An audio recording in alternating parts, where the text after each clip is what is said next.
Can you even trust your own eyes and ears to know if something is true or not? Why were we taken on a wild goose chase to look in one direction, all the while the writers were fooling us in the next direction? I gotta eat some crow, but I personally believe that the reason the finale played out this way is simply because, hey everyone, Just Be here, and I'm breaking down the season 3 finale of Power Book 3, Raising Kanan, titled Made You Look, and oh boy did they certainly make us look.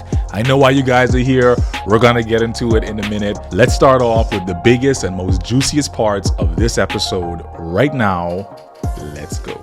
So this episode picks up about 2 weeks after episode 9, where we see Lulu is actually alive, thankfully, and being taken to rehab, and he starts doing therapy with Rock and the therapist there, and they seemingly, in the end managed to work out their issues, but Lulu is still riddled with guilt and anxiety over everything that he has done at the hands of Rock.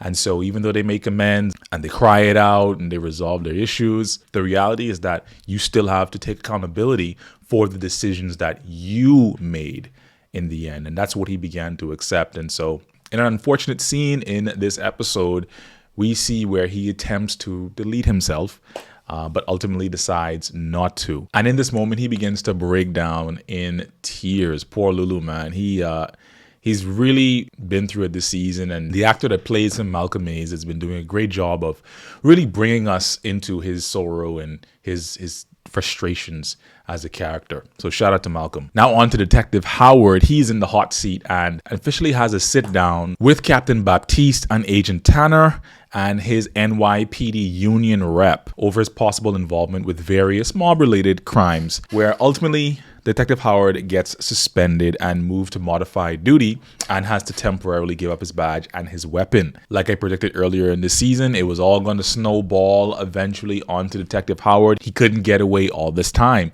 In my last video, I also indicated where I think that he actually was probably the main villain of this season. So it was just something that really kind of came to head in this particular episode, because later on we see him praying at the mosque, which is something that we haven't seen him do in a long time. And I think that's sort of him seemingly accepting that this likely can go anyway. And throughout this episode, we see that he teams up with Rock to let her know that the law is closing in on him, but he wants to protect her and Kanan. But he keeps on emphasizing the fact that Marvin needs to take the fall. And that's something that Rock just doesn't want to do. That's her family. That's her brother. Rock then begins to realize that Howard is a liability. And at that moment, Juke and Marv burst in to let her know that Kanan has been kidnapped by Ronnie's guys. Now here's where the episode really starts to take a turn. So Ronnie sends word to Snaps and Pops, basically to deliver word to Rock and Marvin to let them know where Kanan's at and what they want. And so the terms that they wanted were, they wanted Rock's business, they wanted her connect, and they also wanted $500,000 in cash. So Rock gets the cash ultimately from Stefano Marchetti, who is a little soft on her because he admits that he has a crush on her, and he also understands the situation with her kid. But she also has to exchange a number of her assets to help cover the loan. So now at this random Grand Theft Auto 5 final mission looking warehouse, we have Ronnie with Kanan looking to do the exchange, and this being one of the rare occasions, you can count them on your hands and still have fingers left over. Ronnie actually smiles because he's pleased with himself, right? And he got one over on Rock as far as he's concerned. So Ronnie and Kanan revealed to Howard and Rock that this is a double cross, and after exchanging the money, Ronnie starts feeling himself and bending down, picking up the cash. It was in this moment, everyone, I knew at this moment come on. You ready for it? I was dead wrong about Ronnie being Breeze. I've watched Power long enough to know when a scene is being set up to take out a character. And the moment I saw Ronnie was posted up with Kanan far to the right of him and his bodyguards outside the doors, I was suspect. But when he was smiling and started bending down, I knew I was going to have to eat crow. He started acting way out of character, and I could tell this fool was about to get deleted. The whole scene was literally set up for it. So Kanan whips out a piece and takes him out. revealing this to be a triple cross, not just a double cross, because Ronnie stepped out of line when he tried to delete Rock in a drive-by earlier in the episode. Rock also uses this moment to delete Howard because he has become, like I said, too much of a liability, even though he was trying to protect them. So in the end, Rock, Kanan, and Marv get away scot-free. Now, here's the reason you guys are all here. So I posted this meme on my page just the other day about how people were expecting it to just be some random character in the shadows popping out and saying, I'm Breeze, right? I'm going to teach you the game, Kanan. One of the comments that really stood out to me is one I'd also seen in previous other videos before, where 723JL says, I'm with you 100%. I can't imagine them introducing a brand new character in such an important role this late in the season. It's more than likely that Breeze is a character we've already met under a different name, i.e. Ronnie, and the finale will reveal it. So of course, you know me, I go there and say, yeah, man, I'm with you. And then someone else comes in and says, fact, some of these viewers expect a new character to show up and say, I'm Breeze, call me Breeze. So the frustrating thing about this is not the fact that I was wrong, right? I have no problem. And I also said this before on my live stream. If I'm wrong, I'm wrong. I'm going to own up to me being wrong as hard as I stood on business about him being Breeze. The problem I have now is why go through the whole ordeal of setting up this character who is routine, who wears the same clothes every day, who's stoic, who's always watching TV, and create all of these parallels to what we classically know to have been a description about Breeze, just to pull a okie doke on us, and then also rename the episode, Made You Look. So I have an issue personally with that, and I would hope that it's not a matter of the creative team wanting to just pull one over on the fans. The reason I say that is because the episode started to become a little bit ridiculous. We move on over to where now, in a surprising twist of events, the writers decide to change the show into a soap opera and bring Zombie Unique back from the dead. Now, why that is, I have no idea, but it really disappointed me because all season long, I had been praising the cast and crew on the show for the amazing acting and writing, and they go and do something straight out of General Hospital or Young and the Restless by bringing a character back from the dead who we saw get bludgeoned to death. Now, y'all notice I've been quiet for a long time about ghost theories and him being alive and all that kind of stuff, particularly after my episode 5 breakdown of Power Book 4 Force. I've gone quiet and silent on that because I started to accept, maybe he really truly is gone. Now, when y'all do stuff like this as writers, you know what I'm going to say.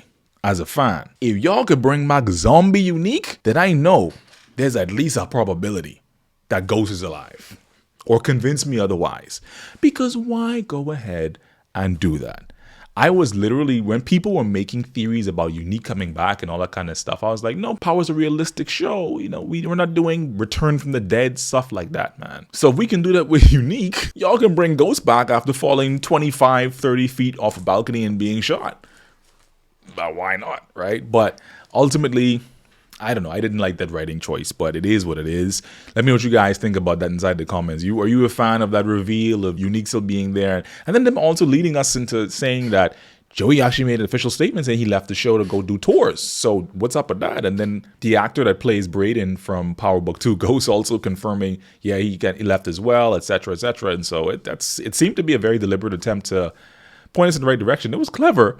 But at the end of the day, it's like, I hope that the quality doesn't change because we start pulling made you looks like that. So now the biggest question comes up now, I'm sure everyone's having, is who is Breeze, right? And so even MovieBot, I saw him on Twitter, shout out to MovieBot, said, here comes the big Unique is Breeze theories and comments and stuff like that. And it's like, if you ask me, I'm not speculating anything anymore about that character. No. But what I will do is have a live stream so that we can all discuss it.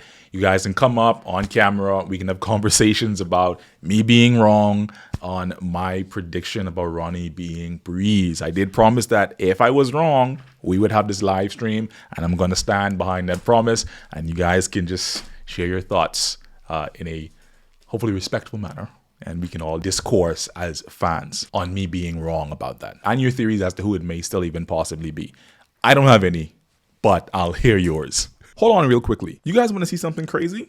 over 99% of you guys that watch my content are not subscribed.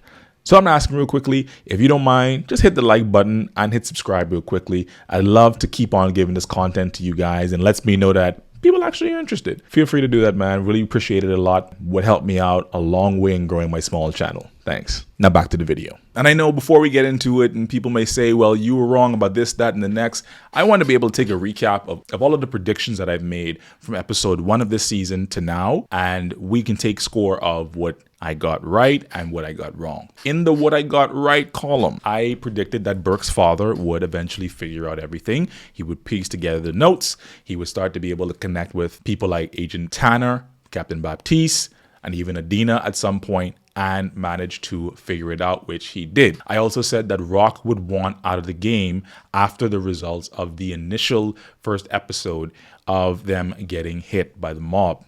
And that did happen. She left for some time and she returned back. I also predicted that a new major antagonist would take over after Sal Baselli was gone, and this antagonist would be connected to the Colombians, and I was also correct about that. Fourth prediction was that Ronnie and Kanan would connect as they both had something the other needed. My fifth was that Ronnie would end up dealing with Paul Sutton because he was a threat to Kanan and his new organization. I also predicted that Lulu would be the #1 choice on the chopping block after snitching to Scrap's mother, and that he would delete himself, and it would likely not be Marv because it seemed too predictable. Now, he did try to do it, but then he stopped. And then lastly, I did predict that Detective Howard is a problem for both sides of the law and that someone would be looking to deal with him, which we saw happen.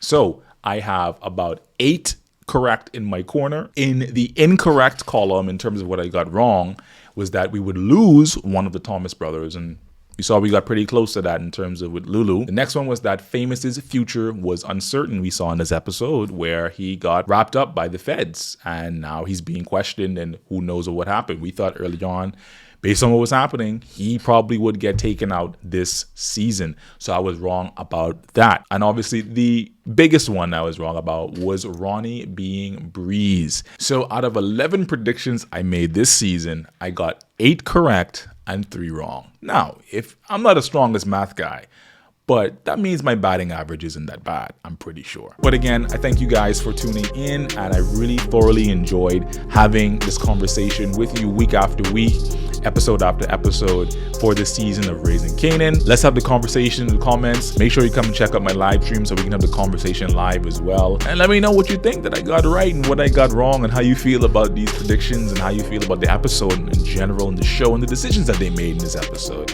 overall. Until next time, guys. Peace.